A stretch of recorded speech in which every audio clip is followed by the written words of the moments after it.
The Benjamin Dixon Show is only possible with listener support. Go to www.patreon.com/The BPD Show.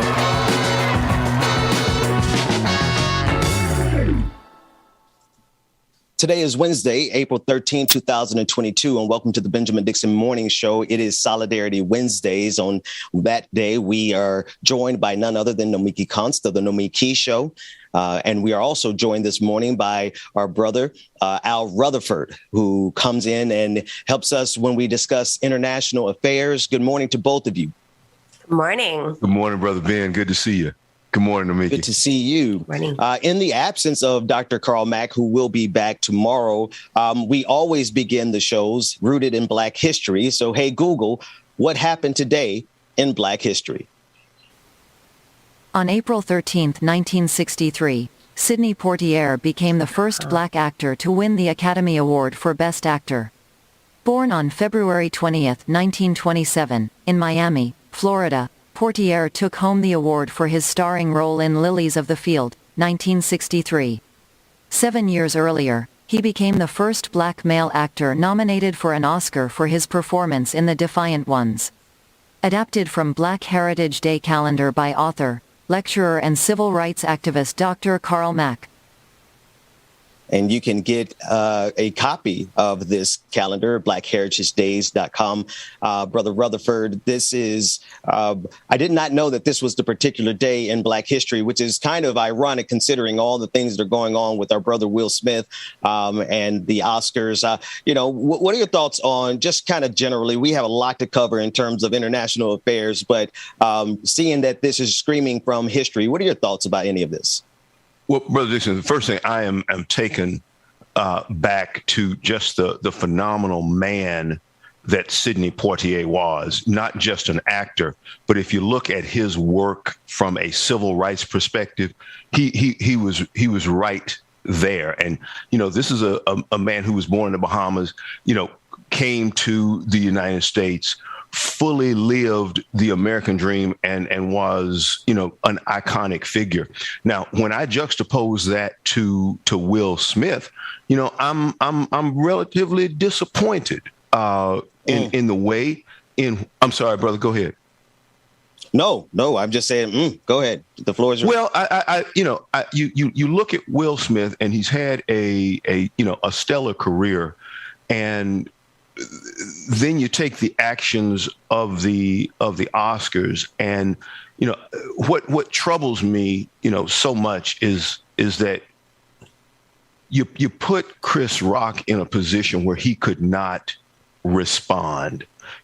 From my view, the man thing would be if you had to go up on stage, you go up to Chris and you whisper in his ear, let's talk about this after That's right. the show. That's right. Okay? I think that's what Sidney Poitier would have done, right? I think yes. Most gentlemen in most cases would have just whispered something. If you got to make a scene, whisper. But go ahead. I want you to get the last thought of that, Rick.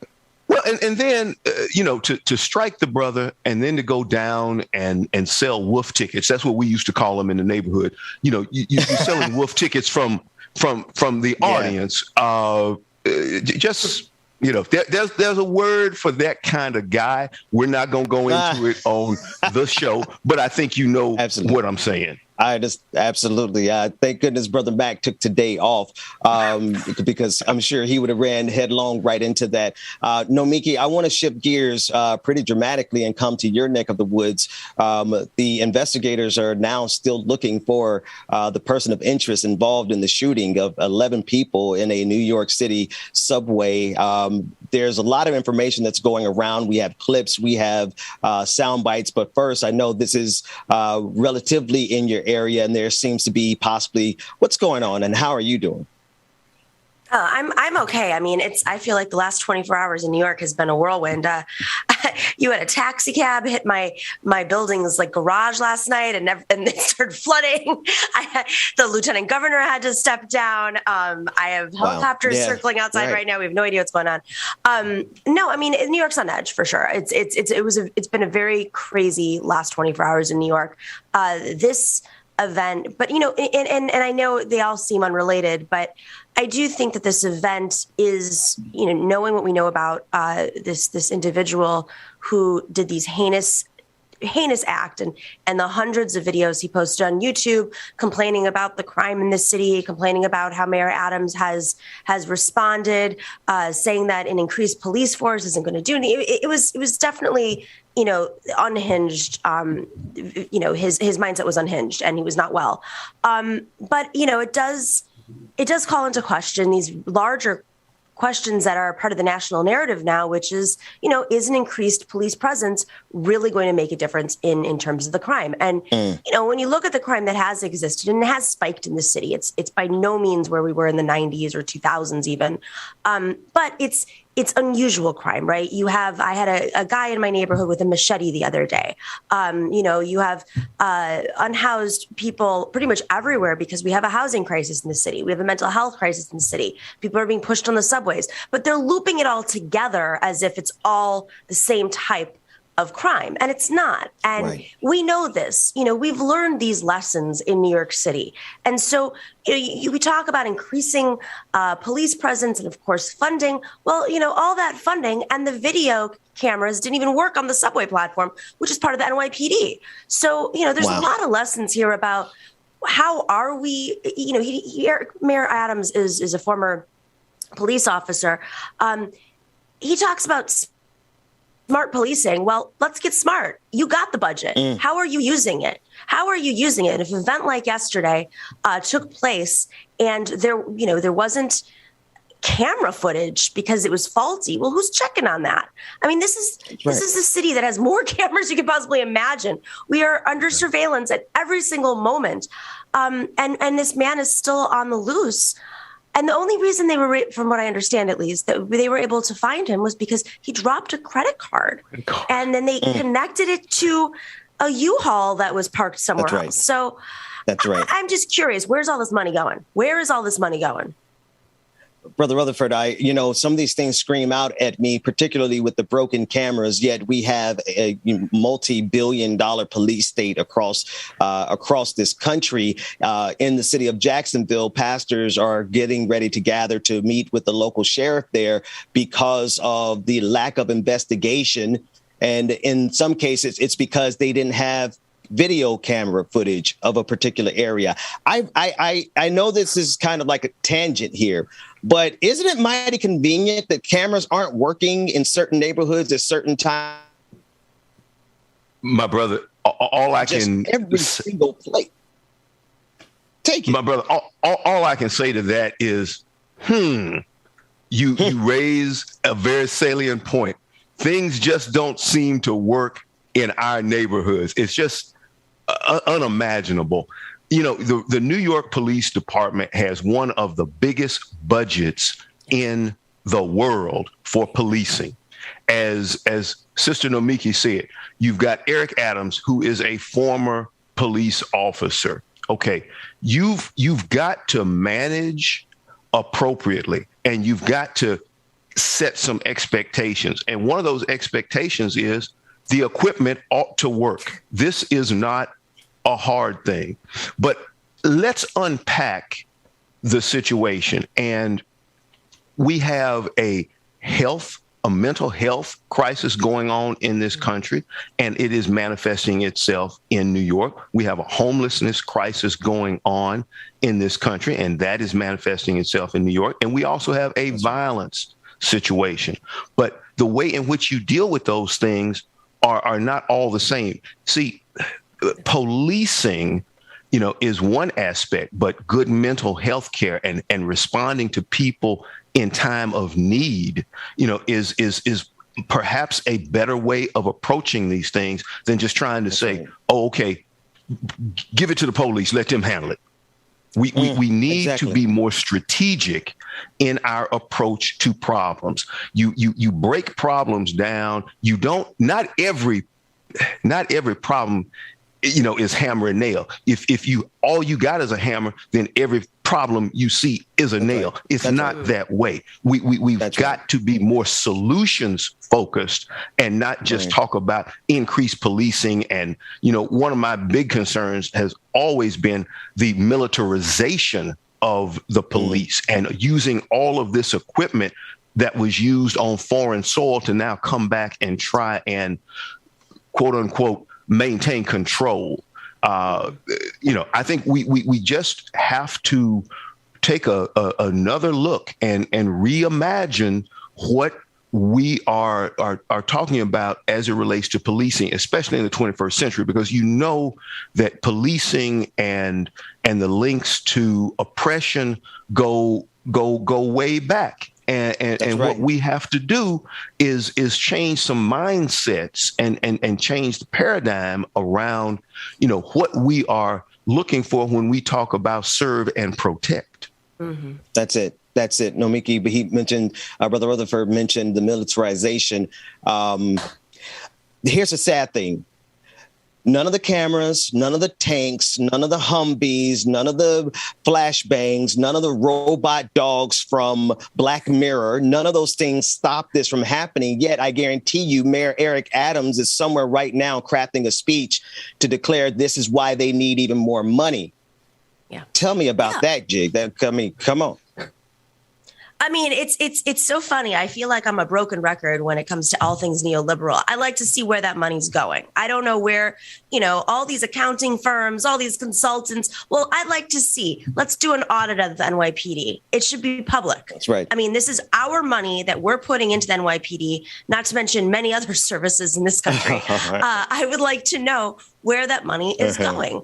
I mean, it's so interesting that the defund the police movement has suddenly become a massive fund the police more movement when they've received more money than ever. Really curious how that happened.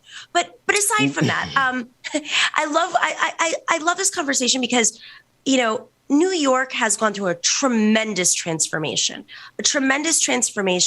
that is a result of multiple things, good and bad. I mean, the neighborhoods being completely gentrified has turned Manhattan into like a glass tower, Dubai.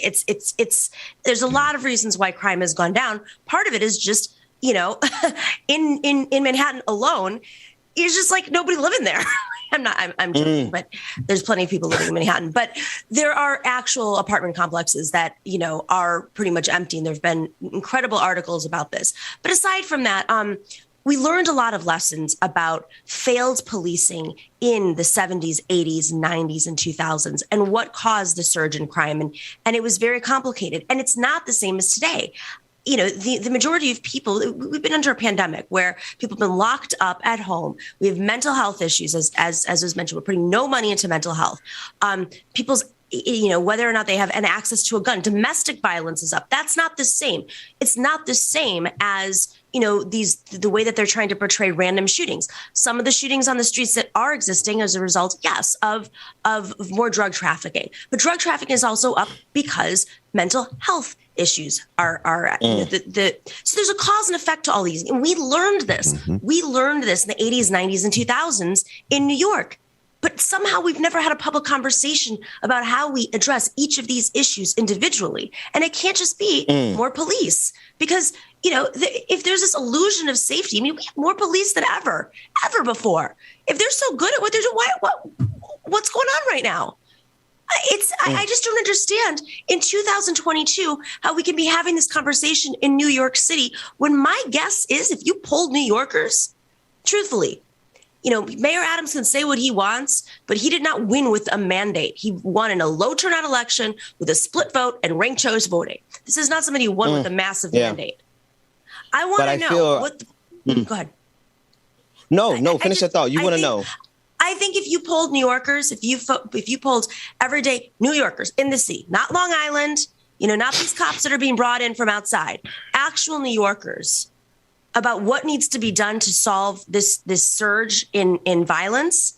And what it is about the violence is it's unpredictable violence. It's not like, it's the random, subway shoves, et cetera.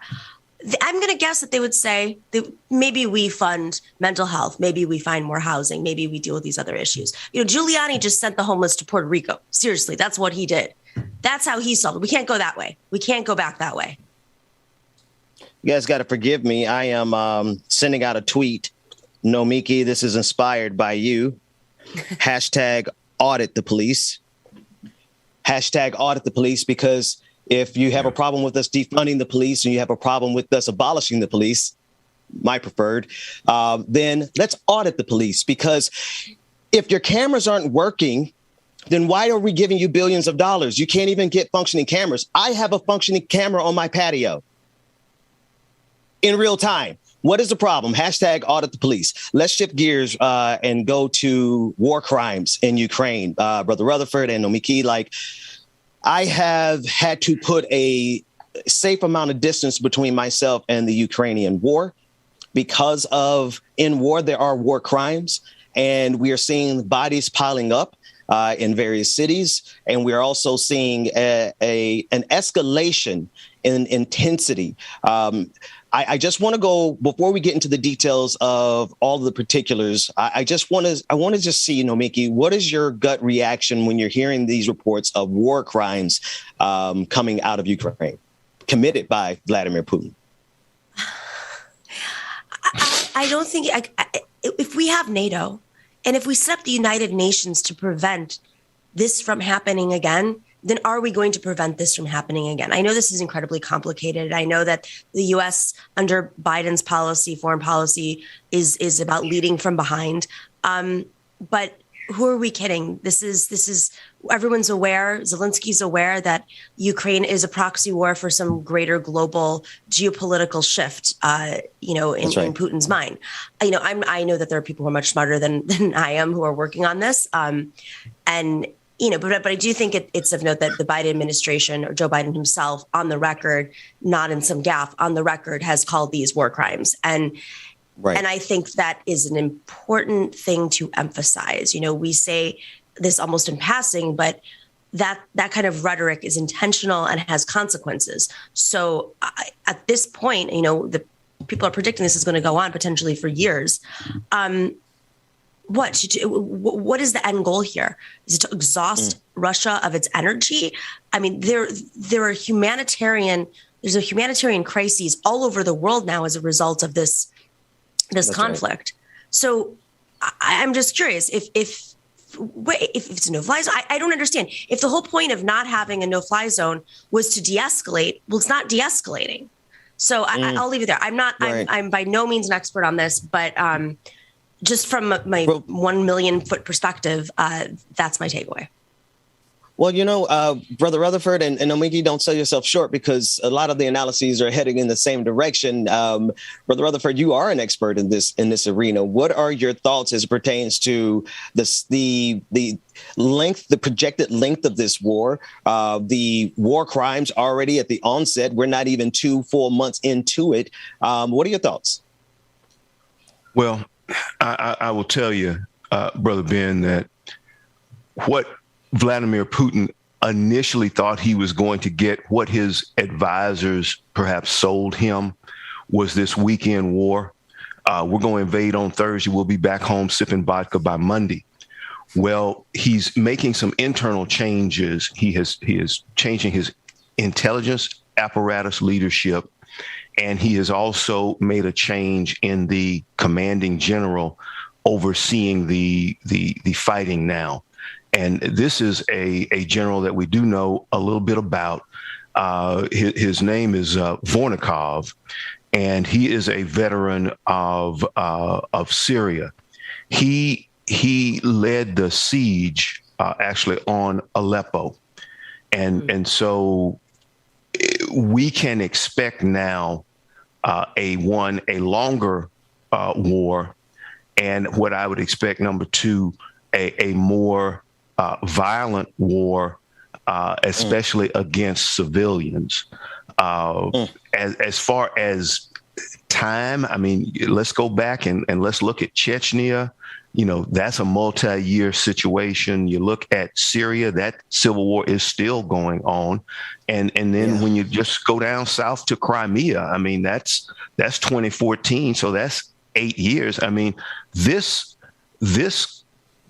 is likely to be a multi-year conflict. And what I think ultimately Putin would be willing to settle for, but I don't think at this point you can sell the Ukrainians on it is more of a North Korea, South Korea kind of stalemate in essence, because what has happened now on the battlefield is you had initially a decapitation strategy. The idea was to sweep quickly into Kiev, capture or kill Zelensky, install a pro-Russian leader, and then, pacify the country in a relatively quick fashion. The Ukrainians had, a say in this fight. You know what they say, or I think it was maybe Mike Tyson who used to say, everybody's got an idea of how the fight's going to go until they get hit back. Exactly. First hit. Yeah. Right. Bam. Until you get hit in the mouth. Well, the Ukrainians hit back really, really hard. And so Russians have now pulled back from Kiev, and they are trying to consolidate their resources and their forces along the east, which is that Donbass region, which is where Luhansk and Donetsk are located. And they are what are considered breakaway republics. So they are going to attempt to come in from the east and control that territory, and then also from the south in Crimea, and try to establish, a stronger foothold there. And that would then set up this potential east-west split from within Ukraine. Now, the Cold War never ends. It never. And I was going to go to what Namiki was saying. Sister Namiki was talking about, what is the value of NATO and what is the value of the UN, and what are those powers going to do? We, as you said, are in a proxy war at this point. NATO is going to continue to flood the zone with arms. The UN is going to sit, I think, on the sideline and say, this is terrible, but I don't see a UN peacekeeping force coming in, because right now there is no peace to keep. But it is again the introduction of military aid from NATO that I think you'll continue to see. You'll probably likely continue to see more U.S. troops going into those immediately adjacent new NATO countries, Lithuania and perhaps more soldiers into Poland, things of that nature, to try and, one, keep the leadership in place, keep them calm, and to potentially, send a message that, they've been saying, if you step foot, we're going to defend every inch of NATO territory. And so I think you continue to see, that troop movement in and around those countries. I want to just give a few details here. As reported by the BBC, the U.S. and Britain say that they're looking into reports that chemical weapons have been used by Russian forces attacking Ukrainian port of Mariupol. And actually, Nomiki, one thing that you said that I want to bring out is that there is a loosening of ties with Vladimir Putin, that alliance that he had, that global alliance that he was counting on.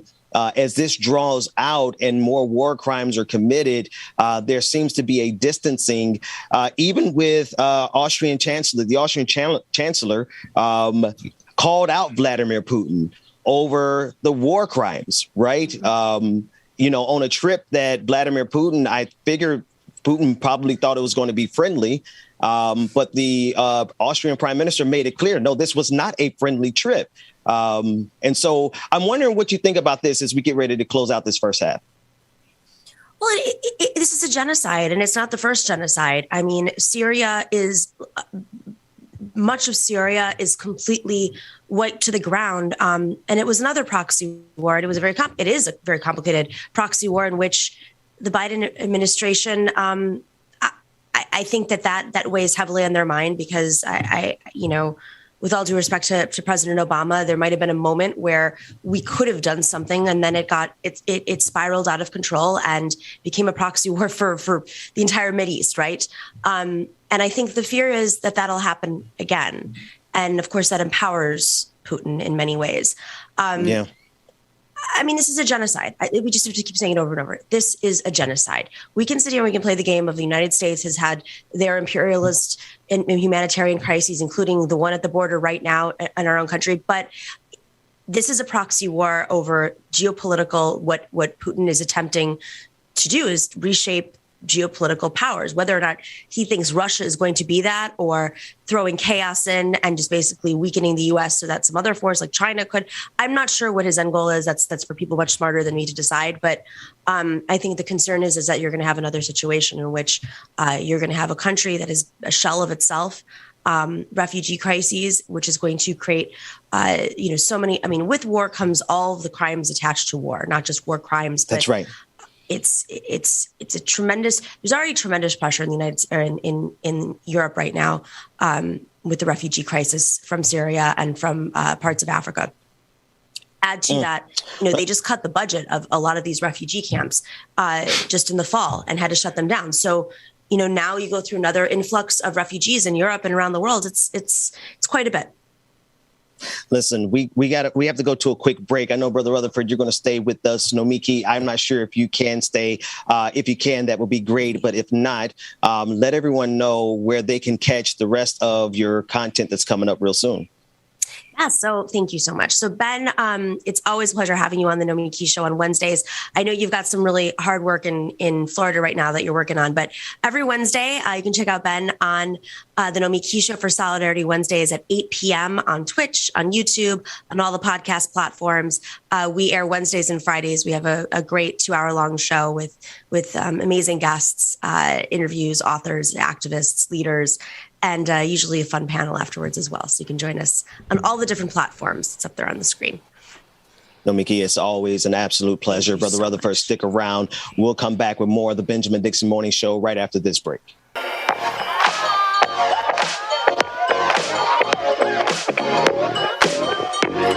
Yo, Hustle, good morning. John Anderson, good morning. Got an appetite, let's bake ourselves a treat.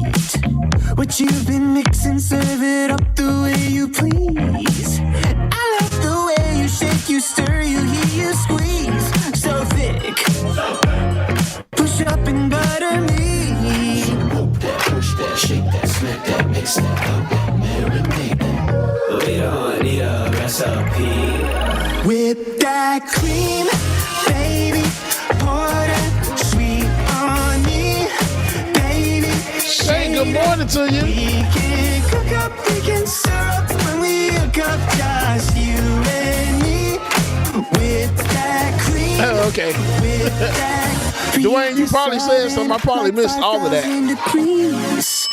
It's almost ready. Okay. Craving, it's all week. Baby, you want it, I got it. I'm Good. All right, perfect. Gotta be honest.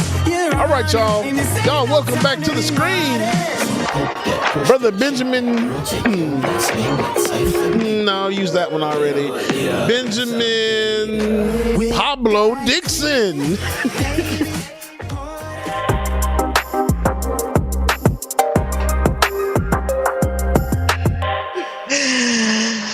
Oh, welcome back to the Benjamin Dixon Morning Show. It is Wednesday, April 13th, 2022. I am joined by actually James. I'm going to Pablo. I like that one. I could use a little bit of Pablo Escobar-esque-ness in my life. Good morning, DJ Scoops. Right. How's it going, man? Brother Al Rutherford is back with us. Good morning, gentlemen.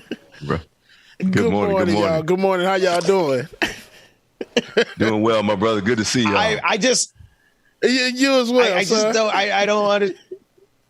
It's good to be seen. You know what they say in the church. It's good to be seen and not viewed. So it's always good to be here with your brother. And James, I'll let you go get some coffee. We're going to talk a little bit more about some geopolitics before we switch gears to the New York Police Department. So James, come back when we get to the police department part, because they're about to run a game on us in New York. And we're going to talk about why they won't do that, why we cannot allow them to do that. But before we get back to New York, Brother Rutherford, I just want to talk about this geopolitical game that's being played on us. And I don't get a chance often to really talk international relations as much. So I'm glad that you're here with us this morning. And good morning to Georgia Fort, who is out on location doing her thing this morning. So we're going to use this space that she's affording us to really hash this out really quickly.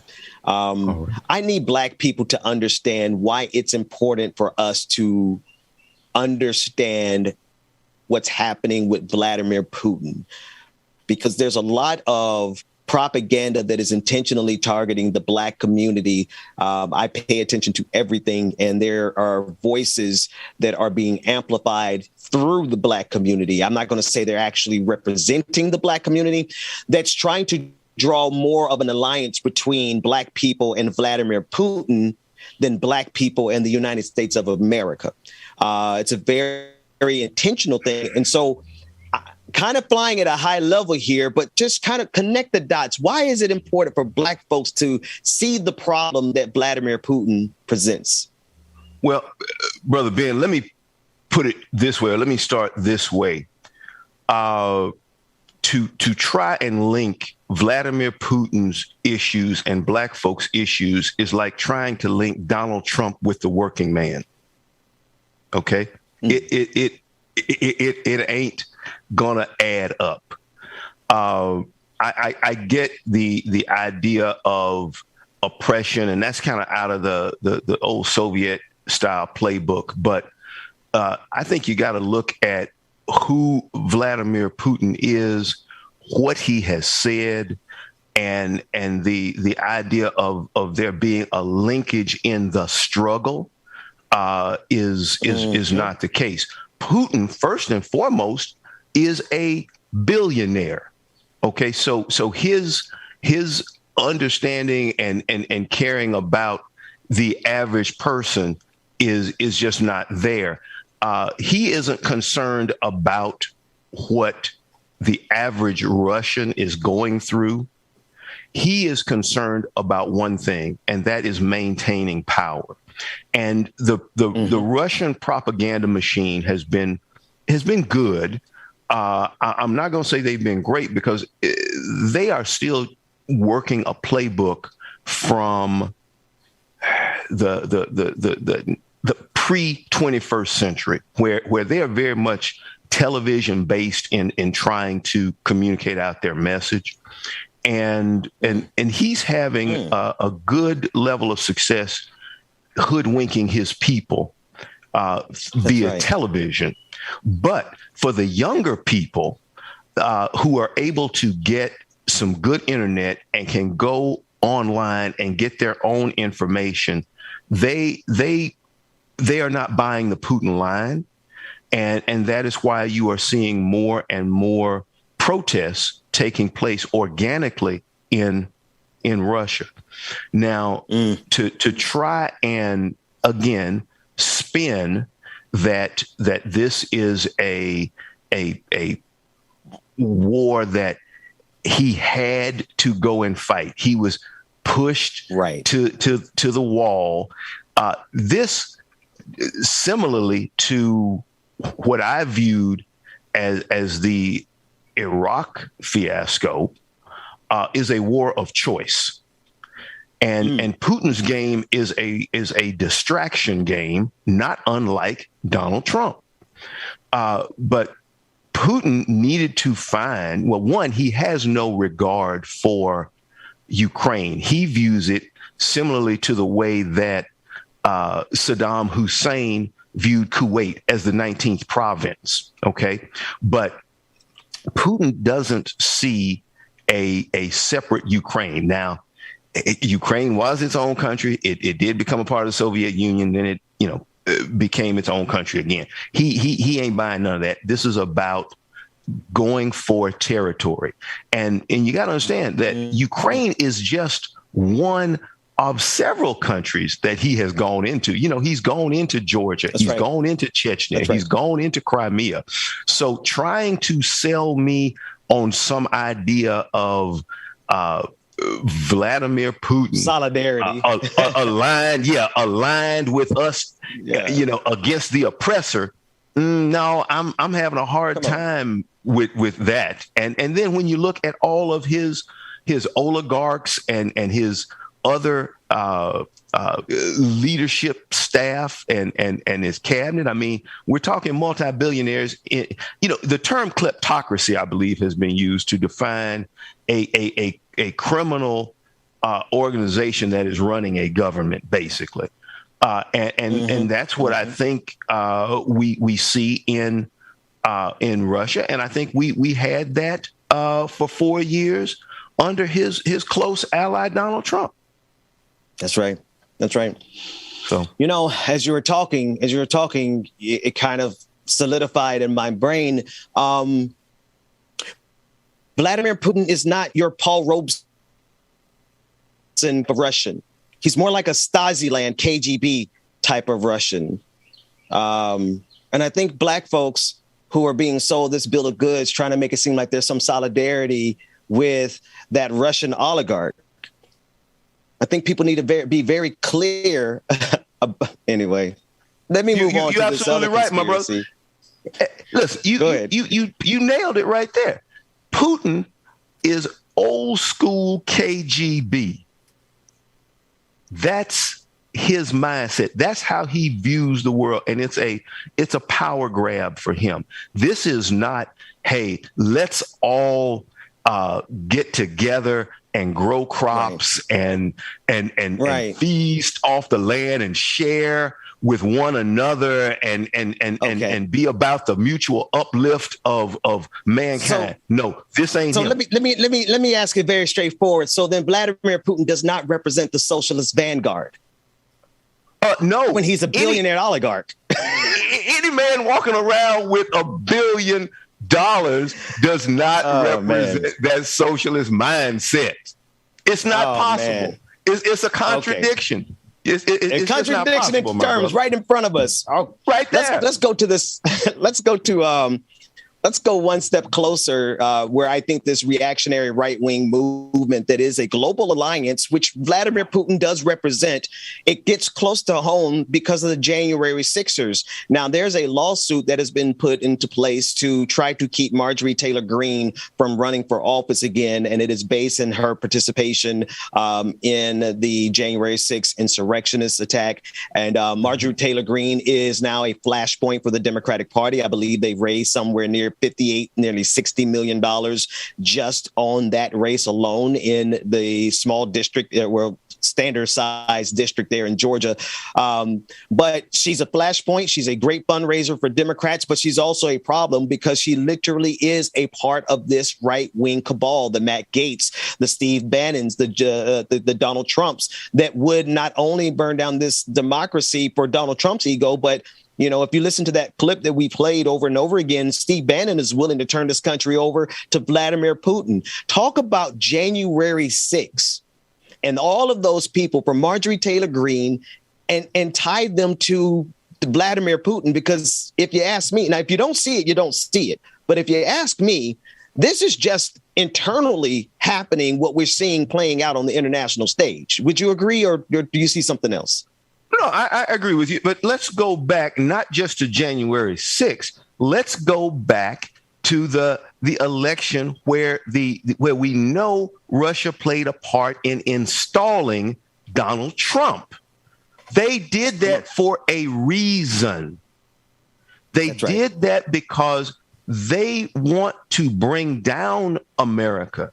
That is their goal and objective. Okay. And by installing Trump with all of his right-wing lunacy and putting Steve Bannon at the table, that is akin to putting the KKK at the table in the White House. That is akin to putting white supremacy right at the table. It is akin. I think you get my point. Yes, sir. What you have here is folks that are more interested in power. That is the link here, is the maintenance of white power. There it is. And you have people who are much more interested in maintaining power than they are about maintaining democracy. Okay. And so that is Steve Bannon. That is Marjorie Taylor Greene. That is Madison Cawthorn in North Carolina. That's right. That is Lauren Boebert. It's all of that cabal. And don't let me forget Josh Hawley, the senator from Missouri, who gives a white power salute to the protesters as he's going into the Capitol on January the 6th. Let's not forget about him. So what you have and the ultimate white power player in Washington, D.C., Mitch McConnell. Lest we not forget about him, because and see, you go back even farther with McConnell to his statement on the inauguration day of Barack Obama, who said, my number one job is to make sure Barack Obama is a one-term president. That's right. All of this. And, I think we forget. McConnell. Oh, absolutely. That's why we got to go back and look at history and remind ourselves, because, see, McConnell is about the maintenance of power. And I try to remind people that, they say, well, the system is broken and the system's not working. No, the system is working just the way they planned for it to. We need to change the system. That's how we move the country forward, and we move in a better way. But no, the system that was put in place is doing exactly what that system was designed to do. And now because here's the thing, we saw the Constitution get stress tested for 4 years. And what we came to find out is that was really a gentleman's agreement. And if gentlemen agree, then things can work out. But if you've got a guy who's not a gentleman, who's a rogue, who's a crime boss, and you get him elected, then the norms, the customs, the traditions, they don't mean nothing. Out the window. All about power. Okay, so now we found now we have another place where this is a perfect overlap, right? Because that's what happened with Vladimir Putin. A lot of people thought that Vladimir Putin would maintain the gentleman's agreement not to actually have a European war post World War II. There was nothing more than the goodwill of the good faith actors keeping that agreement. But now we're in a place where now that's clearly been thrown out the window. And now coming back domestically, I think we're at the place where they're not willing to burn the Constitution, but they're certainly willing to change the Constitution. We see the movement across the country where states, right, the state legislatures getting underneath the control of those same Republicans who are aligned with Marjorie Taylor Greene. I mean, this is not just in the capitals. This is happening in the state houses. And if these Republicans get 3/4, if my civics 101 serves me, if they get 3/4 of the houses, legislatures on the state level, they have the ability to move the ball on a constitutional convention. I don't put it past them at all at this juncture. Let me ask you this way. Would you put it past the Republicans at this juncture to change the Constitution in their favor?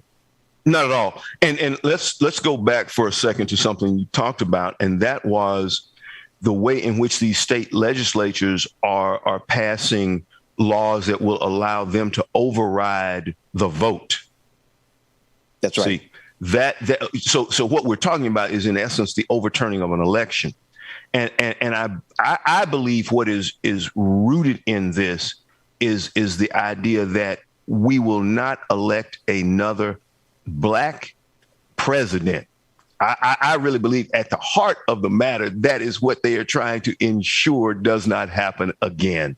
And they are taking over these state legislatures with the idea of overturning an election. It may be that a Democratic white candidate gets caught up in that. But see, again, as Maya Angelou said, when somebody shows you who they are, believe them. Yes. Please believe them. They've shown you who they are, and they are not interested in democracy. That is not the goal that they have. It is the maintenance of power, and they are doing the things that will allow them to stay in power longer. Because here's the math of it is that America is becoming a nation of color in a majority scenario. Okay. And so what they're trying to do is load the courts with their, quite often, a lot of federal judges passed under the Trump administration were unqualified. They stopped accepting the American Bar Association recommendation on a number of judges so that they could just get into office unqualified Republican judges so that they would be able to legislate from the bench. That's it. Brother Carl, I almost called it Brother Carl. Brother Rutherford. I'm honored. I want to give, this is why that's important. You just came out of the Trump administration where they stacked the courts with unqualified but loyal judges. We already saw the Supreme Court. Thank goodness for Ketanji Brown Jackson, but it still has a conservative bent because Donald Trump stacked the Supreme Court as well.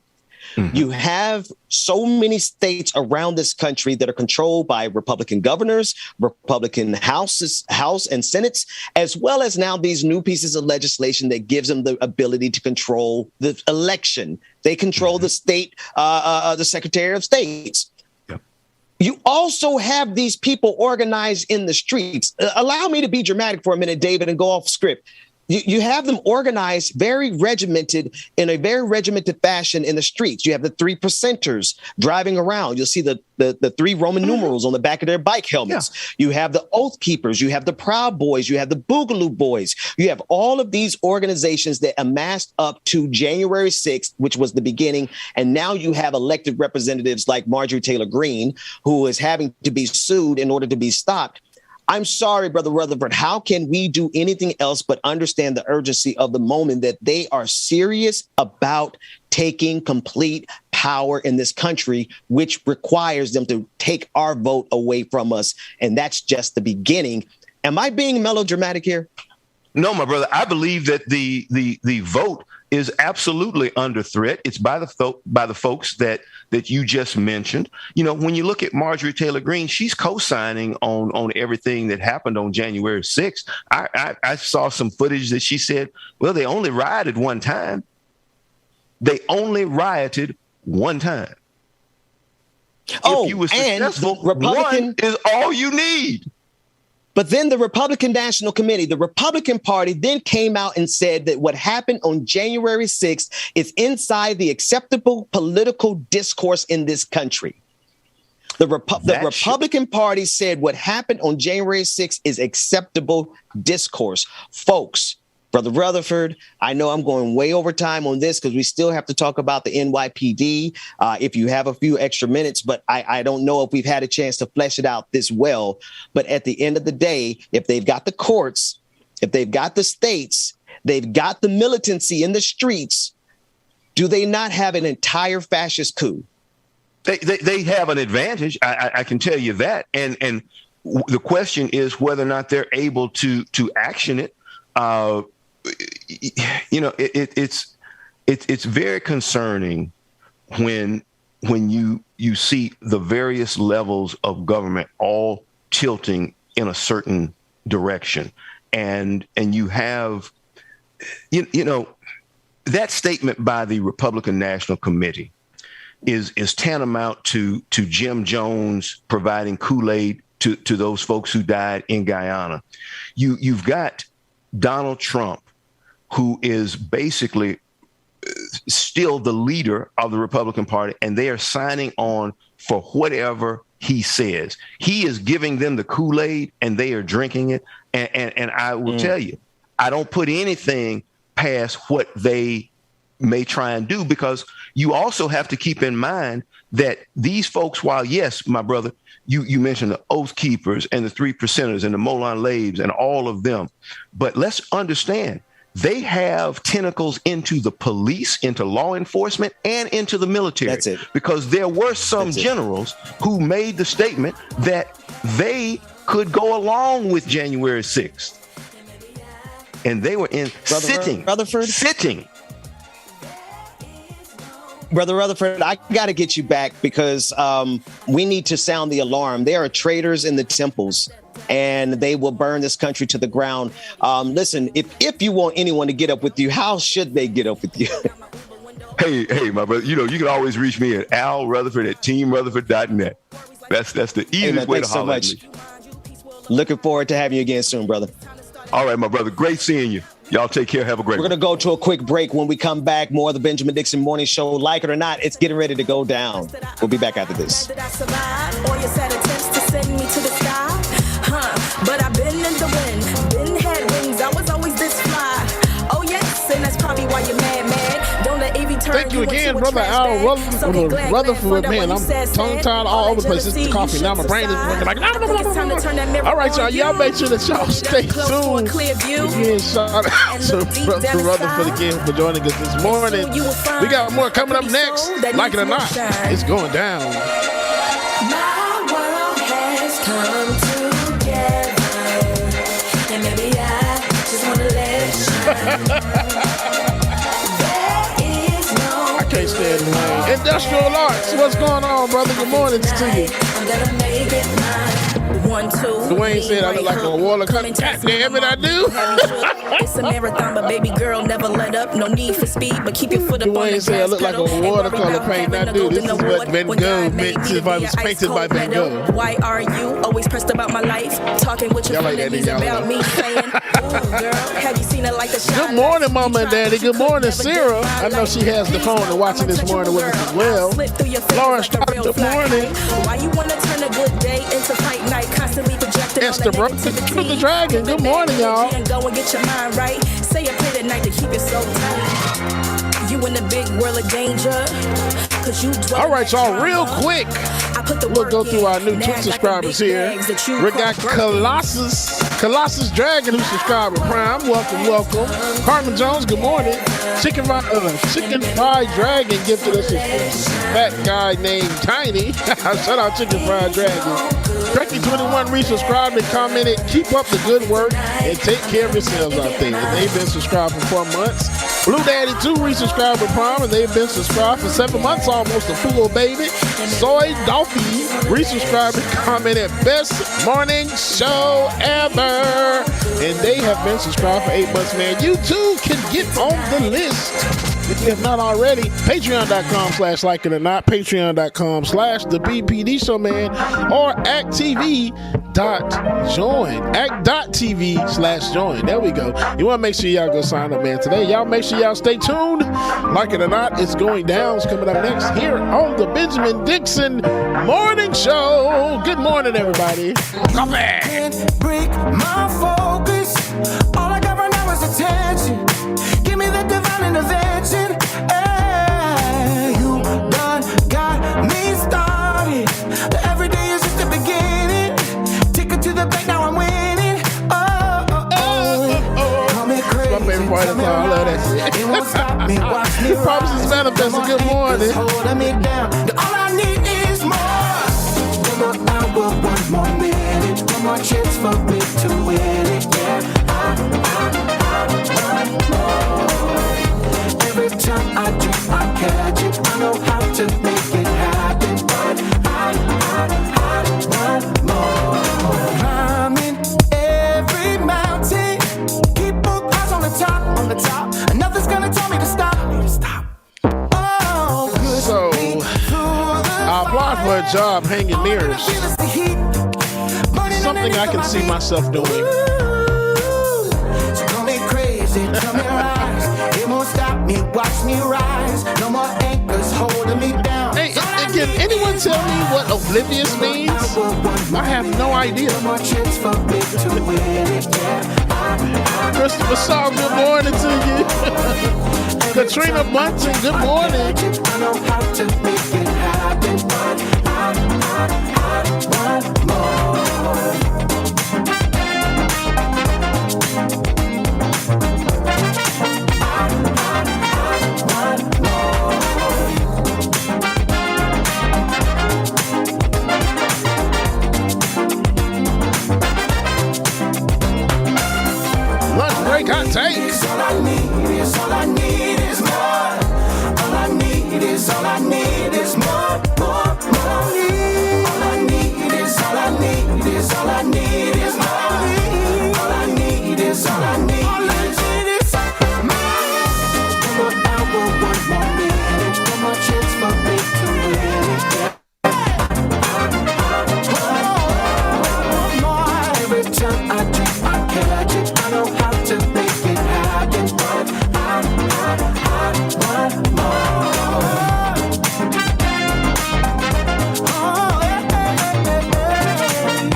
I'm gonna keep saying it.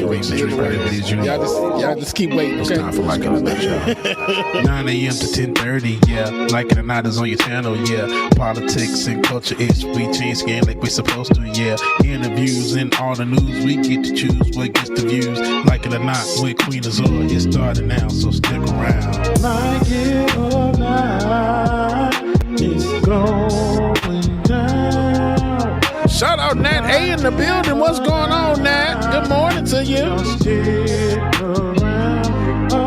Don't forget, y'all, Friday is going down. Friday is going down. Patron party. Make sure that you have your face in the place you don't want to miss it. Good story for you. Oh, Benjamin, that's my dog. This is his show. He's a politics pro. I am your DJ. One time for my daddy singing the song. DJ exclusive. Oh, yes. Good Friday patron party. I stay dropping them jams. Like it or not, it's going down. Like it or not, y'all stick around. Oh, like it or not, it's starting now. Like it or not, it's about to go down. Like It or Not with Benjamin Dixon starts now.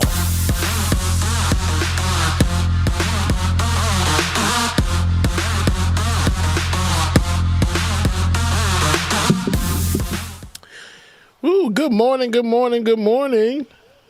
Good morning and welcome to Like It or Not, where we're free to tell the truth.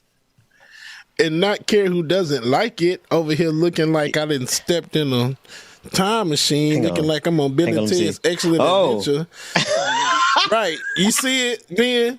I see it. God said, I want you to look like a painting today. Like Dwayne said, I look like a watercolor painting. I'm like, okay, I do.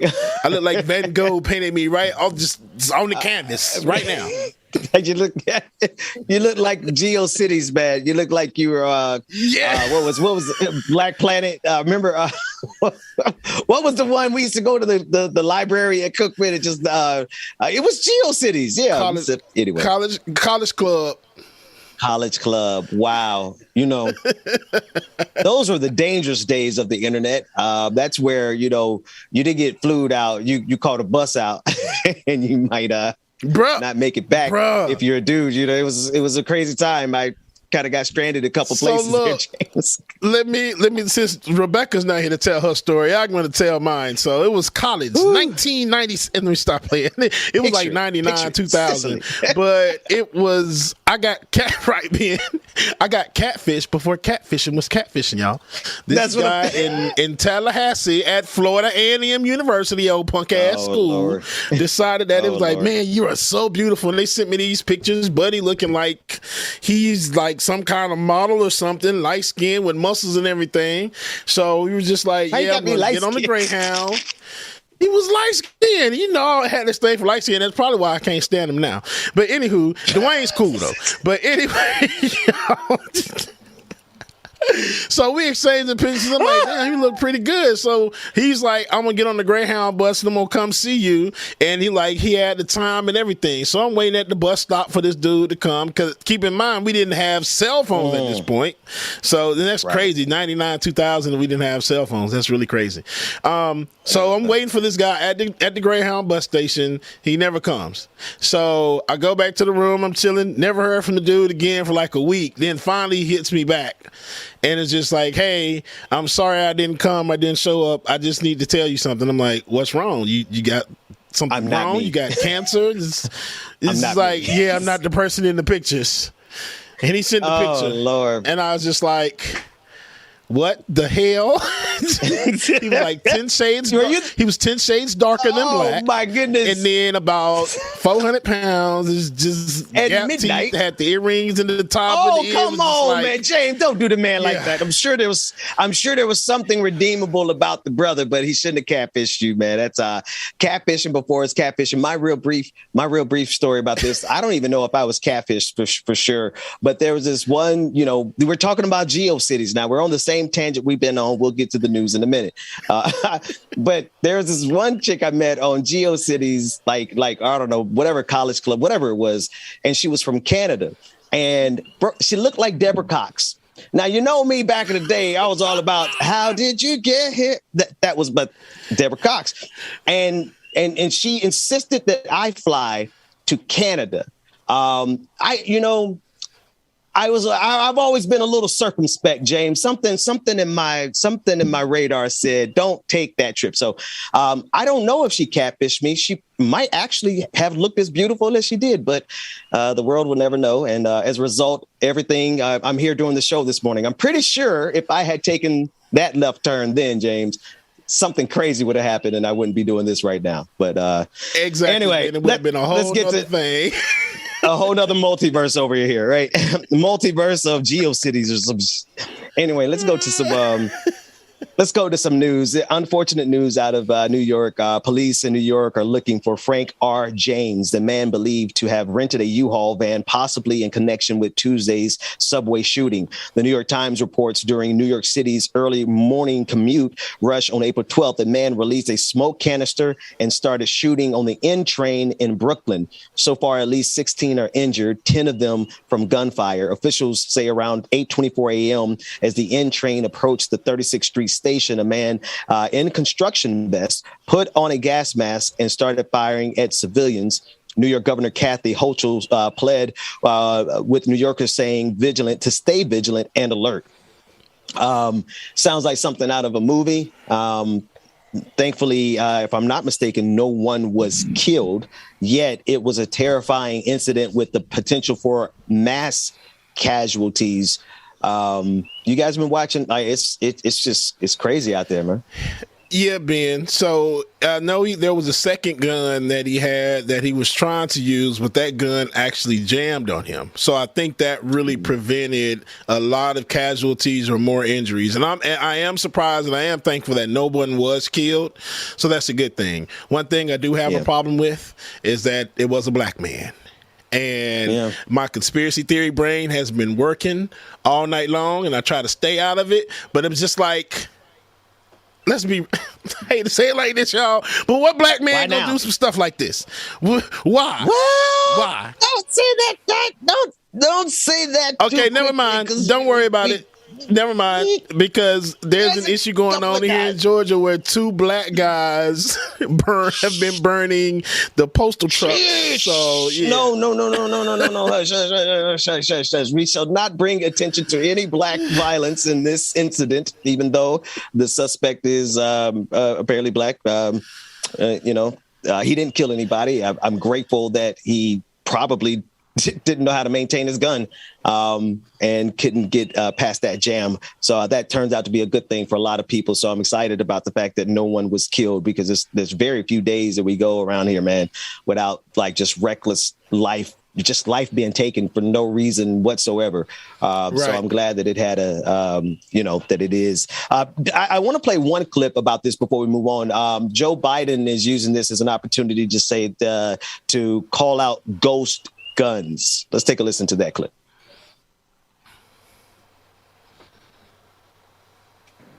Last year alone, law enforcement reported approximately 20,000 suspected ghost guns to the Bureau of Alcohol, Tobacco, Firearms, and Explosives.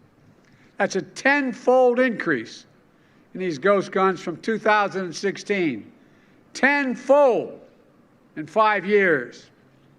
These guns are weapons of choice for many criminals. We're going to do everything we can to deprive them of that choice. And when we find them, put them in jail for a long, long time. And if somebody sells the ghost gun to a federally licensed dealer, for example, a pawn shop, that dealer must make the firearm and mark it with a serial number before reselling it. All of a sudden, it's no longer a ghost. It has a return address. It's going to help save lives, reduce crime, and get more criminals off the streets. We're teaching investigators and prosecutors best practices, how to build these cases, and assigning a coordinator in each of the ATF field divisions to serve as a point person for helping federal, state, and local law enforcement go after ghost guns. If you commit a crime with a ghost gun, expect federal prosecution. But none of this absolves Congress, with all due respect to my members of Congress here, they're the wrong people I'd be talking to, for the responsibility to act. We need Congress to pass universal background checks. So the universal background checks, that's a standing thing like that. I believe that should be a thing. Ghost guns, for people who don't know what ghost guns are, they're unregistered guns typically assembled from a kit or 3D printed based or instruction purchased on the internet or at a gun show, or guns that are made without a commercially applied serial number, basically making them invisible and untraceable.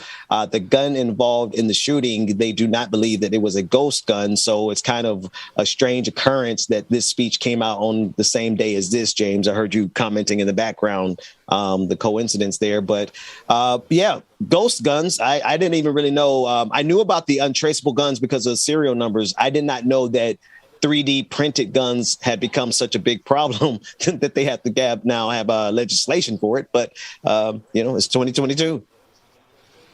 Yeah. And, I do think it's a good thing, because looking at some of the types of these ghost guns, there does need to be some kind of tracing and everything on them.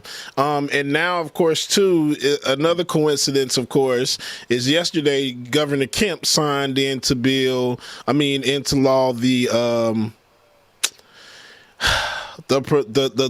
carry law, where you can carry without a license now here. Oh, really? Really? Yes. Open carry. So it open carry. Thank you, Ben. And it's a lot to me. Because everything that's been going on here, it's a lot. It's really a lot. I don't think there has been any thought put into any of this stuff with guns. I just hate it. I'm just gonna be honest with you. They're going to be real surprised when all of a sudden black folks have enough money to buy as many guns as we want to. Next story. Alabama passes an anti-trans law targeting youth. The governor signed a bill making medical care a felony and teaching in school. Oh, okay. This is a heavy story. And we've been tracking these pieces of legislations across the country. This is not an isolated event. And I want to start, before I even give the details here, I want to start by saying this. You're only going to go as far as your last bigotry. Whatever the last bigotry you're holding on to, that's going to stop you from going wherever you're trying to go. So if your holdout is, I'm cool with everything in the world except for,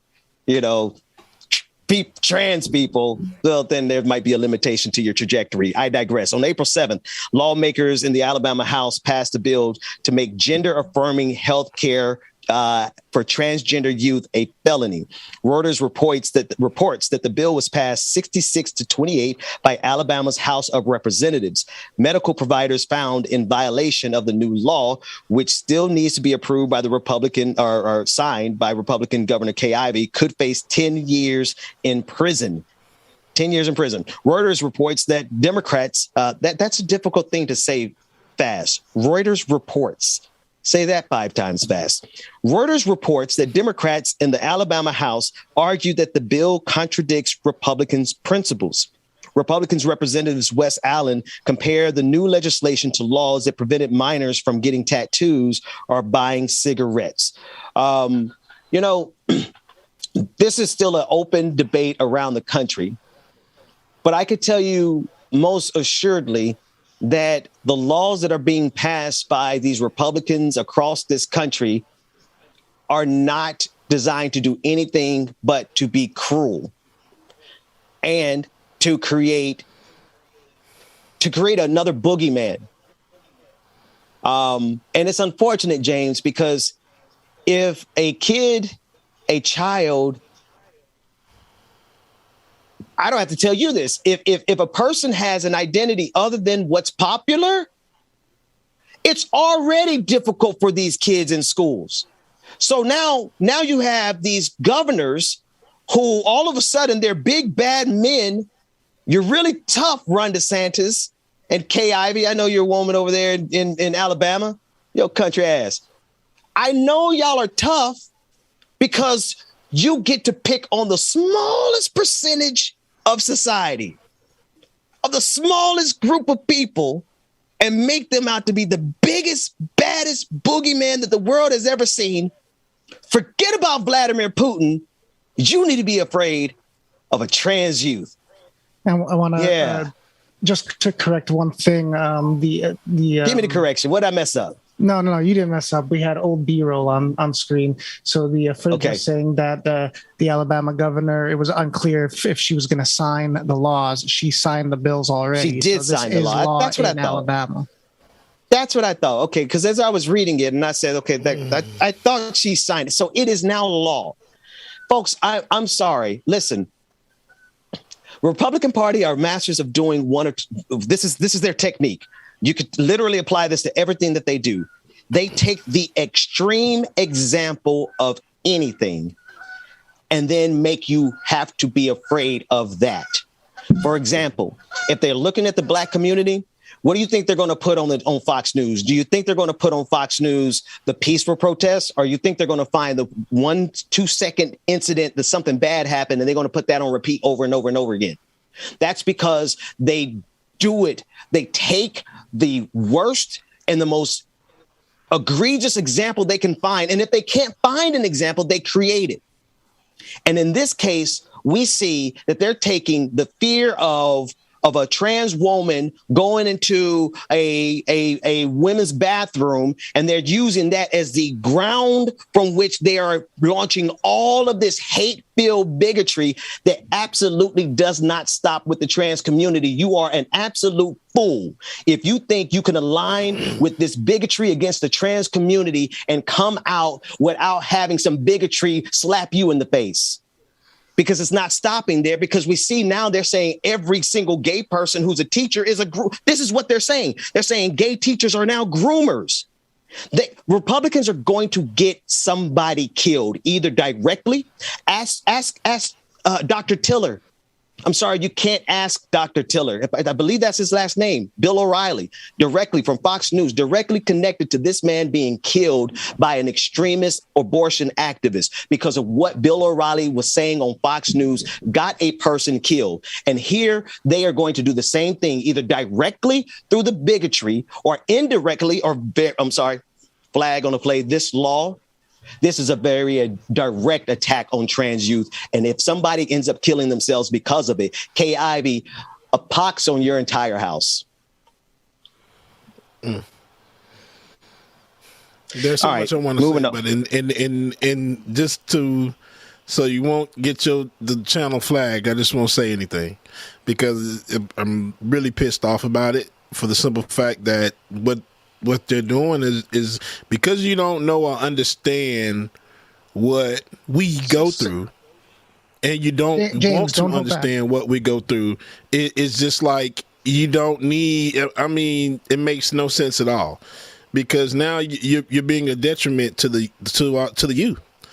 And now we're gonna have youth that are afraid to talk about how they feel, their emotions, because around them you have a lot of emotions that you're going through and that you want to talk to somebody about, but you don't know how to talk to anybody about.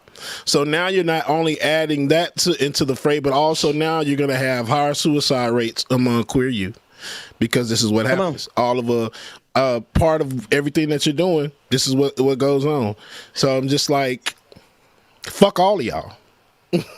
Really? Honestly. True. Really? With a sick dick is how we finish the sentence in Pompano. Because that's all they deserve. That's all they deserve at this juncture.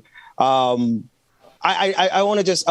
on to another story, but I just want to put an emphasis here. Listen, if you're like liberation except gay people, you're not ready for liberation. If you're like freedom for everybody except for trans people, you're not ready for liberation. If you're like liberation for everything except for Black folks, you're not even lying. You're not even in the conversation for liberation, just to be sure. But we're dealing with the Republican Party's ability to poke and prod the bigotry inside of us. Let me tell you something. I'm conservative. I'm conservative in how I raise my family. I grew up in the Black church. You know I'm conservative. I got sermons out there somewhere. Somebody will find them eventually, right? You know what I mean? I was as anti-LGBTQ as you can imagine, right?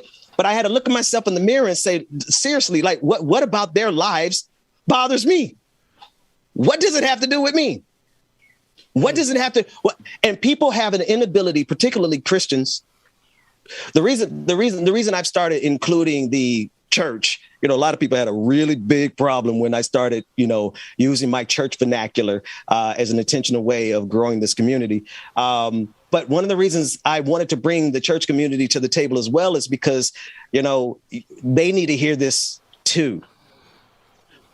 You cannot sit here and talk to me about morality and point towards trans people and say, look at how bad they are when I know what's going on in your churches, because I've been at all of them just about. I mean, I know whose deacon is doing who. I know about the family member on the other side of the aisle that I know all. I know about all, because it's happening everywhere. You cannot preach about morality and stand like you have some high horse to stand on when what's going on inside of the churches. Let me get off the Black church for a minute. Let me get off the Black church. How dare any of these religious institutions attack anybody about morality? Have you seen the sin of the Catholic Church? Have you seen the bodies of youth who have been molested and abused by men who claim they love Jesus? So if we're really going to talk about morality, I think that there are some men who protest too much.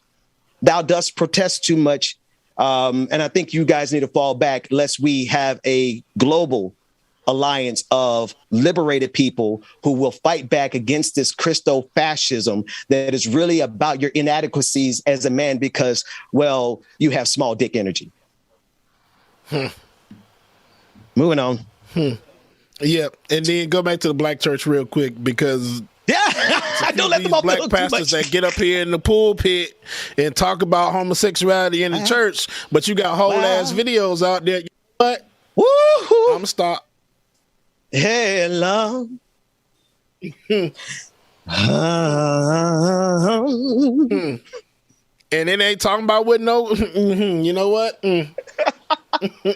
So I will leave you with this.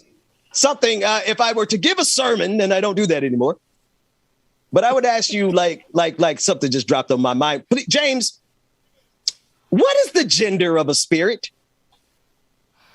Ooh. Just like, damn, Ben. What's the gender? What is this? Gender what is the sexuality? What is the sexuality of the spirit? So literally the thing that's inside of every single one of us is gender neutral and asexual. I'm just like, well, not necessarily asexual. I might have got that one wrong, but somebody who knows all the Q's and P's and X's. I don't know all of it, but that thing on the inside of us. James, you're not going to get the channel canceled. Ben's going to get the channel canceled. Right, David. Okay. Just so y'all know, I have some spiritual validity. The Bible says that God is a spirit, and they that worship him must worship him in spirit and in truth. So if you could tell me what the gender of a spirit is, if you could tell me the sexuality of the spirit, then I could hear your argument against the LGBTQ community. Until such time, this is a good place for us to take a break. James, drop the gayest song you could possibly drop. Oh, wait a minute. I can do that. Wait a minute. I already know what it is. Hopefully B is in the room. Shout out to B. Let me go say a prayer. B, let's tell him you already know what it is. Got a million things to do today, and you know she's gonna do them. There ain't no doubt. She's got a million. Y'all make sure y'all stay tuned, man, because my gay ass is gonna play some more music, and we'll be right back with the Benjamin Dixon Morning Show. And like it or not, y'all stay tuned. love it, yeah, she walks on it, yeah. And yeah, she does it with such savoir-faire, yeah. Don't matter what is standing in her way, cause you know she gets James Conn, right? Y'all better be glad I can't play what the hell I want to play. Tadra Call, It's Raining Men, Lil Nas X. Oh, we can go on and on and on. Because you listen to our music all the goddamn time. But you got to follow them and teach the kids and everything about it, huh? Go ahead. Come on, just come to mama. She'll take care of all of your drama. Baby boy, just come to mama. Lily, good morning to you. Marsha Reese, good morning. We were worried about you, Mara. We're glad that you are doing okay. So bend the knee, and if you wanna be a knight, you better prove your loyalty. Y'all better be glad I can't play Beyonce. I'll play the gayest goddamn Beyonce song in my repertoire, which is all of them because all the gays love Beyonce. So boy, don't you cry. Leave all your worries behind. Just come to mama. Come on. Just come to mama. She'll take care of all of your drama. Baby boy, just come to mama. It's Ronnie on the line. Yeah, I know she's stressed. Shout out Buster Be Good. Good morning to you. Cause she chuckles at all and does it lovingly. And on top of it all, she keeps on loving me. Her eyes, her lips are my desire. She sways her hips and I'm on fire. Yeah, I love her from every angle. Bottom line, I wanna tell her a thing. Just come to mama. Come on. Just come to mama. She'll take care of all of your drama. Baby boy, just come to mama. Come to your mama. Just come to mama. Just come to mama. Just wanna be a mini me. All these neck just wanna be a mini me. Feeling me, any me. All these neck just wanna be a mini me. All these neck just wanna be a mini me. Sydney Butler, good morning to you. Yes, all the smoke, all of it, every single drop of it.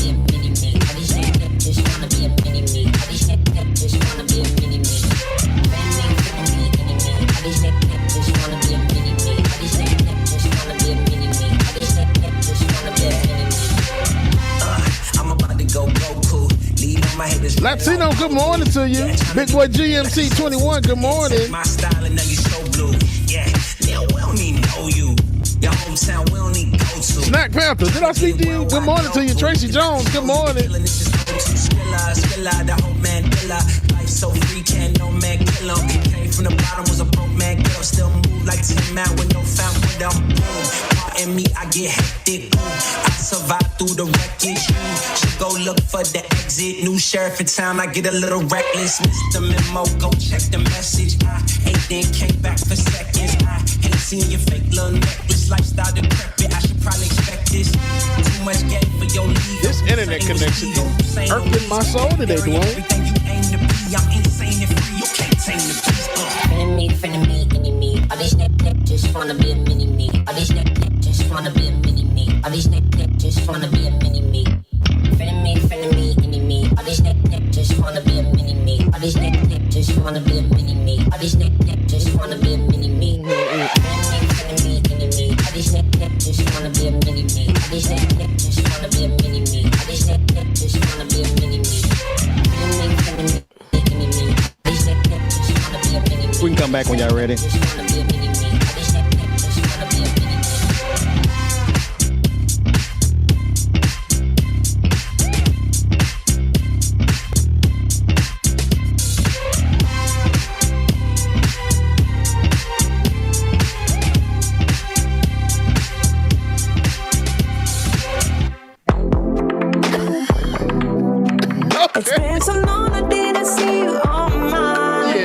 All right, y'all, welcome back to the screen. Benjamin Peregrine Dixon. Let me get it back. What's going on, man? Listen, we're Rebecca Zora be joining us momentarily. James, DJ Exclusive, man. That was a good break. I liked. What was that last song? I was back here voguing. Yeah, I've been thinking. Right. See, even Ben has embraced his gayness a little bit. Hey, gay, you know, you got that little bit. He know what voguing is. Look at that. That's embracing your gay culture.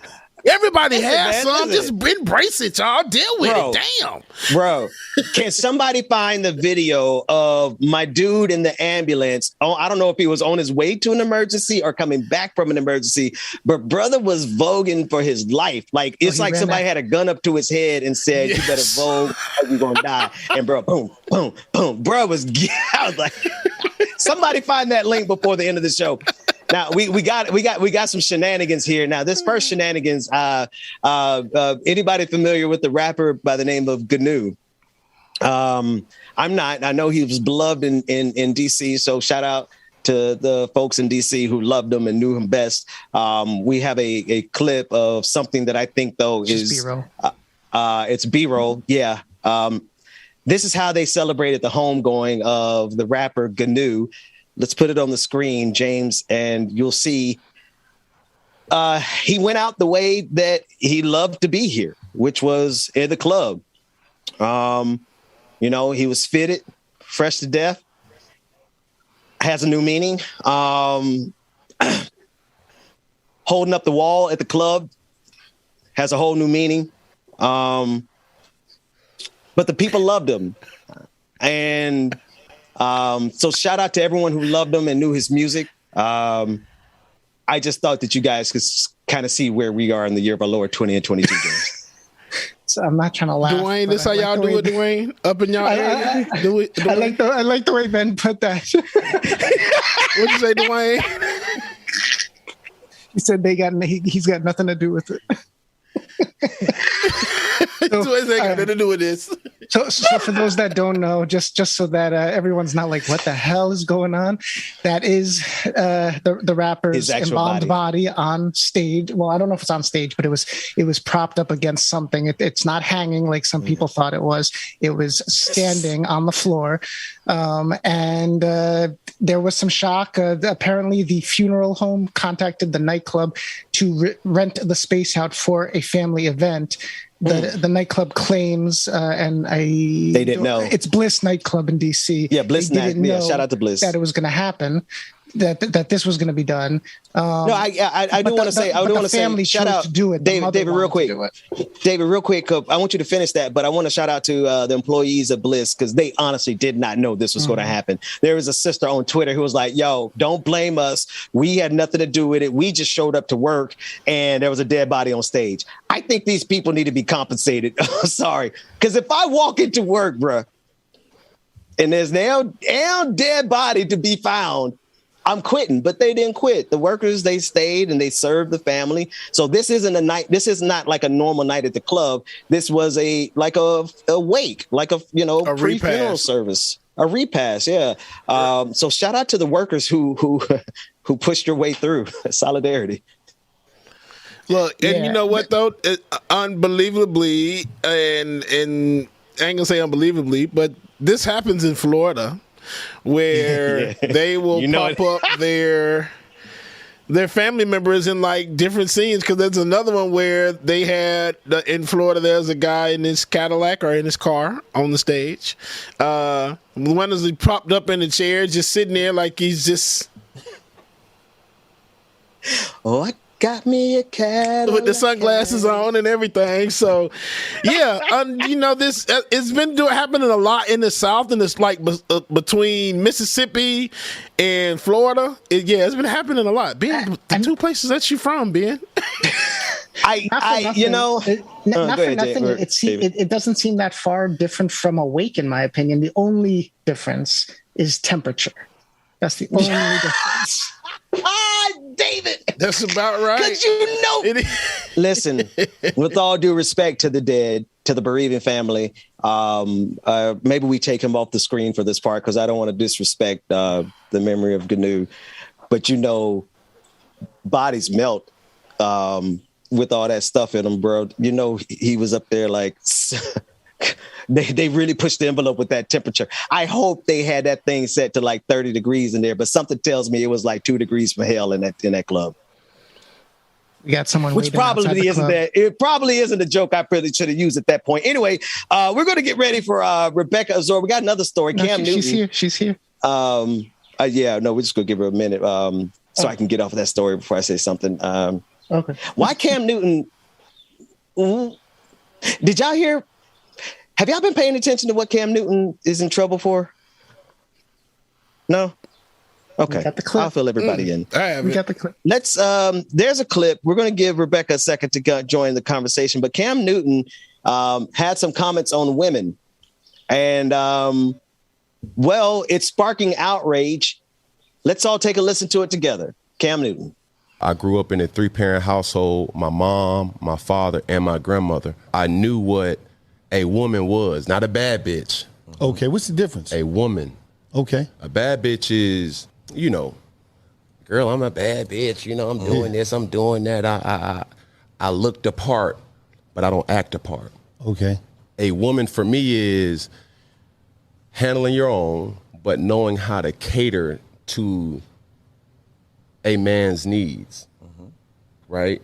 And I think a lot of times when you get that aesthetic of like, I'm a boss bitch, like I'm a this, I'm a that. No, baby, like, but you can't cook. Okay. You don't know when to be quiet.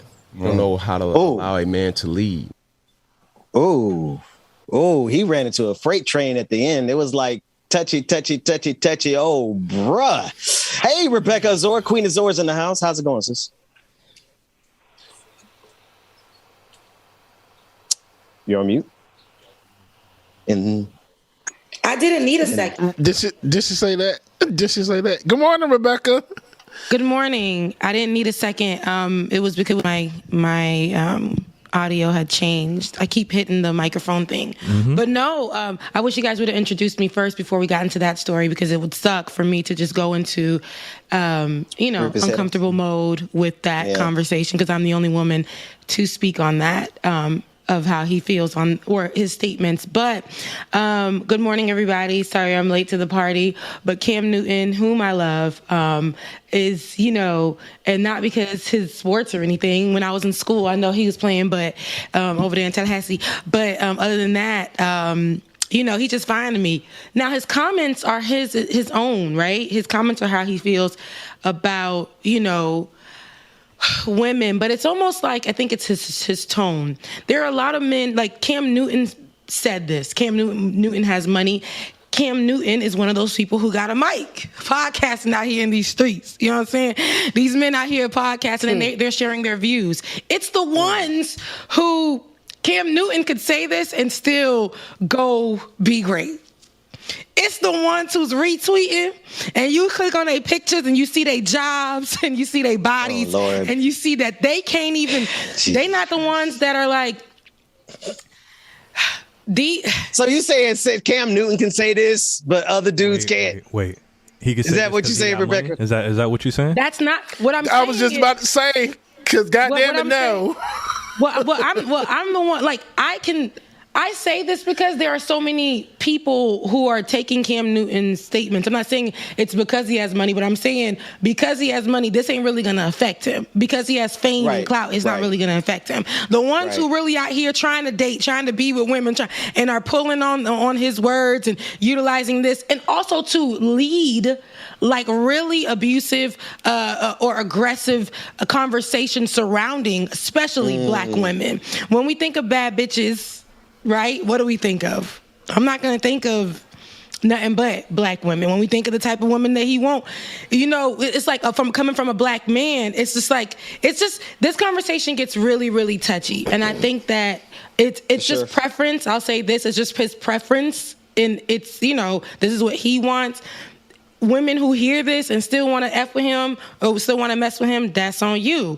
In today's world, everybody is being very loud and proud about their preference. Sometimes it does hit, I don't like the way his comments were. I don't like his tone. But at the end of the day, he's not the type of guy that I would go for. And he's saying that who he would go for and what he wants and things like that. I think it was his tone that a lot of women were disturbed with, because it was given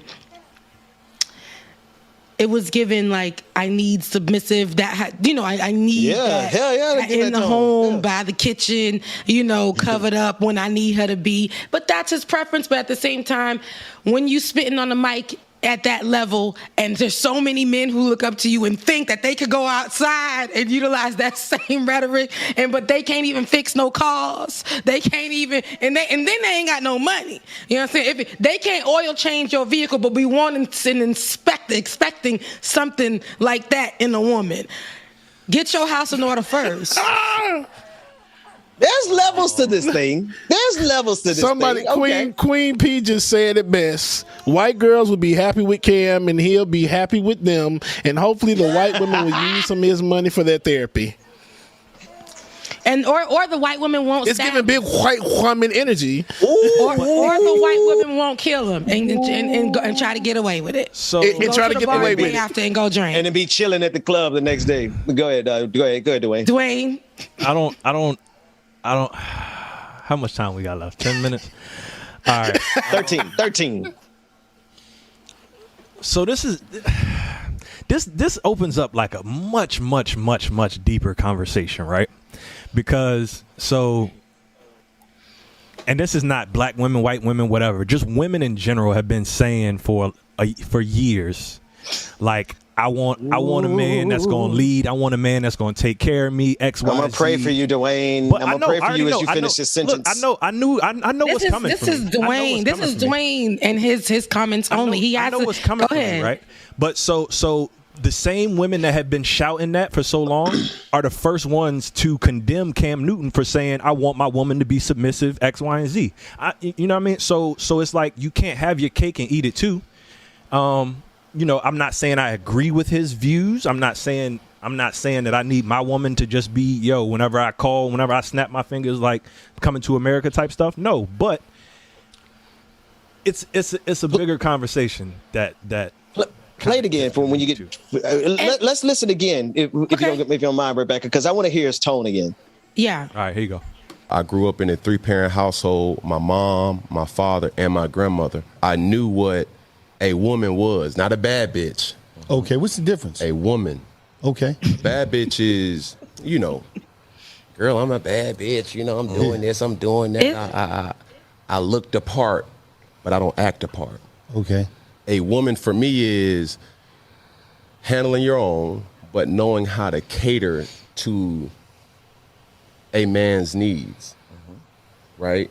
And I think a lot of times when you get that aesthetic of like, I'm a boss bitch, like I'm a this, I'm a that. No, baby, but you can't cook. Okay. You don't know when to be quiet. You don't know how to allow a man to lead. So that's the tone I'm saying. And it's not like his preference is not an issue. It's like I don't have because the older I get, the more traditional I become, right? The more traditional things start to sprinkle in my shanana. And I want to be able, especially because I plan on dating a man from Africa or Haiti, you got to be able to be in the kitchen. That's just what comes with it, right? So I get that. There are some traditional things that I won't, I just kind of, I have because I grew up in that household. I get it. But it's first of all, his idea, that little piece, his idea of a woman, I'm a bad bitch, and da-da-da-da-da. I think that you can be a bad bitch and still be, somebody who still has traditional values, because it's just, but I think that it's just his preference and what he wants and what he has and what he's looking for. But then again, him saying, a woman who has her own but is able to contribute to her man's needs and things like that. That's also a weight of what a woman has. A man traditionally gets to go out, gets to do what he needs to do, like work, and then come home and he has a meal for him. So now he's expecting not only the woman to do those things for him, and if there's children, to take care of the kids, of course, but to have her own. So at the same time, be not a bad bitch, but a boss bitch. And then, be able to take care of her man and possibly the kids and the household, because that's probably what he's seen growing up. Some women don't want that, but that's what he wants. That's his preference. Now, I did see a little bit more of the interview, and he did, in a way, call out the men. And I can't specifically remember what he said, but he did actually, in a way, condemn the men as well. Now, if a man is looking for a bad, what they're saying, a bad bitch. I keep saying that and it's hilarious. But if the man is looking for a bad bitch, then he then he needs to make sure that he has what it takes to get that. You can't be saying, that's what I'm looking for. I see a lot of these men on these mics. Like I said, they will invest in the microphone, but you go to their bathroom and behind their toilet seat is ridiculous because they don't know how to clean that up. They will invest in the microphone to put down women, but cannot at all, for the life of me, know how to put a screwdriver into a screw and get things done. You see, but this is what if you want a woman to go cook, we gonna need men to go make sure you're making money for real and make sure you're able to do things around the house, mow the lawn. If you want a woman to make sure she's able to take care of the kids, if you want to make it traditional, that's what we're gonna have to be. That's the conversation. So you can't be out here saying that you want a submissive woman and you can't even put nothing together. When the refrigerator is broken, it's leaking, you can't do nothing to put it together, and then you ain't got no money to call the repair man. But it's the part where he said, you don't know how to be quiet for me. That just kind of threw everything else out the window. That was disturbing too. But look, now, I'm a woman. I talk a lot, as you guys can see. I talk a lot. And there are times where I might get with the man. And like I said, this is for me. This is my preference, just like it was Cam's preference. When I'm in a room sometimes, and if a guy allows me to, that was a guy too. If a guy allows me to, see, I will. You heard the ringtone away. You need to be quiet. You need to be quiet. No, if a guy allows me to. Watching Rebecca go off right now, like, hey. Somebody watch it, bro. Her lying ass. They were like, she lying on TV. If a guy allows me to, because I'm so dominant, it's gonna be like if you can't get me together, if you can't look at me. And then it hits me in my soul where it's like, okay, I might be doing a little bit too much. Because sometimes I do a lot. And sometimes I will. I just don't think Cam has a right to declare all those things simply because he has money. Does he have anything worthwhile to say for a woman to shut up? What I'm saying is he's still gonna get women, period. Who cares? They're gonna look at just because having he has money, and they're going to continue to be like, I will be quiet for Cam. I will be submissive for Cam. Now, the guys who really are like gassing him up just for that part. Like I said, he did have the conversation about men as well. You got to watch the full interview. However, those comments saying, you need to know when to be quiet. In that tone, there are some women who can understand that. There are some women who are okay with that. Now, there are other women who saying, "What the hell?" I love you. You are simultaneously. Because I don't want to say a bad. But you also are very like. But I'll be quiet if you tell me to. No, right? Then it's like my mind is all over the place right now. But that's almost. You gotta understand. Traditionally for me, like especially growing up in my household, there are things that I will take, and there are things that I won't. I'll be in the room with my man, and sometimes y'all see my mouth. Sometimes it goes here, there, everywhere, and instead of my man being like, trying to rough me up, all he got to do is give me a look, and I'm gonna be like, oh, rough you up. Dang. All right, so I was gonna say I can kind of see why Rebecca is playing both sides of the fence, if you want to call it that, because like, yes, the traditional role of women, of what we've seen as like grandparents, things like that, is the woman was taking care of the house, was I don't even want to say doing what she was told, but kind of that kind of thing. Please don't say that. No, not. I mean, it's tough for me to choose the right words, but I can see why she's doing that, because I feel like the generation we're in right now is stuck in the middle of, we want both the traditional and the new age, like new millennium kind of way of doing things. But you can't have it both ways. And I saw somebody ask me, I don't remember who it was, asking in the chat how many women have told me this when I made my first point. Make it clear, I've been off the market for a long time. I ain't in these streets. I ain't in these streets no more. But the internet will tell you just about anything you want to know. I gotta make that clear, because no, I ain't out here. Ain't no women telling me this right now. Got a nice happy home. We're gonna keep it that way. That's right. Okay. This only other thing I would say. That's the only thing I'm going to say. Isn't there? There's a lot more to. If I were to ever go back on the market, which I probably won't ever go over the market, but I'm not looking for a bad bitch. Can we get some aunties? Like, there's a whole range of black women. This goes between like your traditional grandma and Cam Newton's bad bitch, right? Can we get like the aunties that still know how to throw it back in the club, but also know how to cook a hot meal? You know what I mean? Not only can you throw it back in the club, there are several. Oh, because this delay is terrible. There are several definitions of a bad bitch. So it would depend on what type of bad bitch you're referring to. My definition of a bad bitch is going to be, a female that handles her business, does what she does, knows how to treat a man, but it's just like, she cool. She does her own thing. I do mine. She got her own money. She don't depend on me for no money. That's, to me, is a bad bitch, a boss bitch. Honestly, that's what I consider a bad bitch to be. I get it. I'm right there with you. I understand. Everybody has their different definition of what that may look like in your life. Just like Kevin Samuels keeps talking about a high value man. And for men, for so many men, for so many different men, high value men. I don't know why that tickles me so much right now.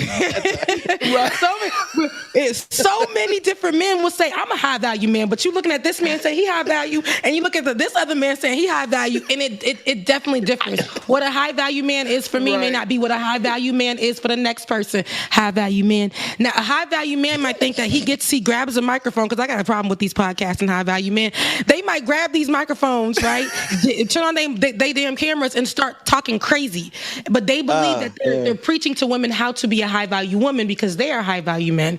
But everybody has their own definition of that. Now, this goes into, like Dwayne was saying, like some of the people in the comment section are saying, I used to be in these streets a long time. I mean, long. I've been in this world about 31 years. I've been in these streets about.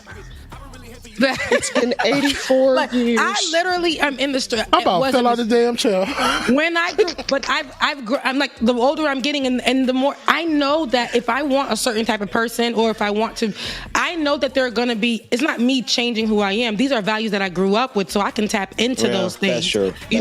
And so it's your preference. Nowadays, I think that we're so, and here I go, sound like an auntie, because I'm mixed of a bad bitch and an auntie. Where auntie's at? Here I am, sound like an auntie. The fact that people are so sensitive right now when it comes to the surrounding conversation about relationships, it's problematic. I think that I would never say that word in reference to a woman. You go date how you want to date, but you go date how you want to date, unless we're talking about, oh my gosh, I like the way he whoops my ass in the morning, noon, and night, and I go to work with him. I like to put drinks in my woman's regular drink so she don't even know that I'm getting her drunk. Those are problematic situations. Wait a minute. We took a whole turn somewhere.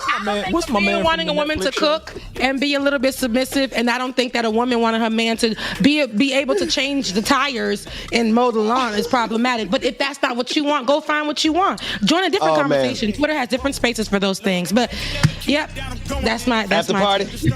After party. After party. Hey. Actually, I gotta go a little early.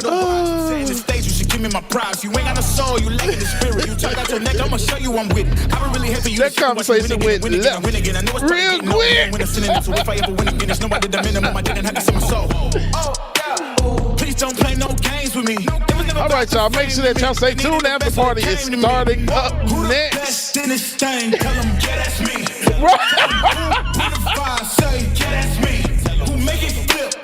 Do you need help, Rebecca? Who make the party feel alive? Tell them, yeah, that's me. My girl's so proud of your boy when they ask, is that your man? Yeah, that's me. And if I'm taking a shot, I don't miss. Who knew I would be at the top like this? And no one made my goals for me. But I'm exactly where I'm supposed to be. Cause it's the path that God chose for me. So even if some doors close for me, I still won't let y'all close to me. So please step back where you're supposed to be. Put the game all on hold for me. And sit back, watch me roast to be. It's in my genes, I'm better than them. And I know my flow too sick, I got the medicine. I'm way at the top, who could take my place? I went too hard. Right, y'all. We thank y'all again for tuning in. We are now going to the after party, man. And you too can get access to the after party by going to patreon.com/likeitandnot, patreon.com/the BPD show. Yes, the public stream, not the public stream, the after party is private, so you will need to switch streams today, man. So we will see you in the after party. If we don't see you in the after party, then we'll see y'all tomorrow. Your affirmation for today is true happiness is inside me. True happiness is inside me. That is a terrible affirmation because that can go so many ways. True happiness is inside me. Yeah, that ain't happiness. That's something else attached to, you know what? We'll see y'all tomorrow.